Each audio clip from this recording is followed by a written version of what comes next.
Today's reading is from the book of Job, chapter 41.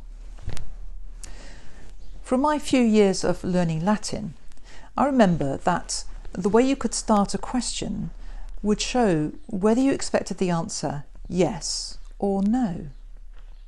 So it would be nonne for that's right, isn't it? Or num, of course you wouldn't dream of doing that. A handy linguistic clue. The questions God is asking Job in this chapter are num questions, expecting the answer, well, no, actually, now you come to mention it, I can't do those things. I don't know those things.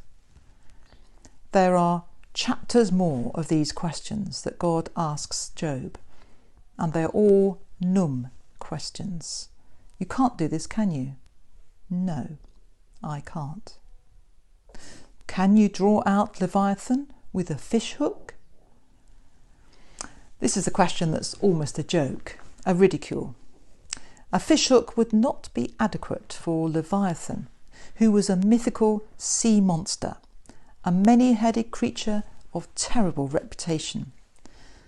Leviathan derives from ancient Near Eastern mythology, and in pagan belief was one of the monsters which the gods fought and subdued, just about, under the waters in the depths of the ocean. The Israelites were not a seafaring people, and they were afraid of the sea. They were afraid of how it could behave and its mysterious depths and inhabitants. It represented primordial chaos, which only God could control and hold at bay. So the idea of fishing for Leviathan with a little hook and perhaps a worm is really laughable. The poet loves the joke and goes on about it for the whole chapter, developing the image. Try your strength against Leviathan, why don't you? How much more are you helpless before the power of God? Job is being put in his place in no uncertain terms. The monster is described in terms rather like what we might call a dragon. If you're familiar with our friendly dragon and our good friend St. George, you can imagine them giving this creature a wide berth. If you remember our dragon stories, you will recall that the dragon probably stands for evil in its various forms.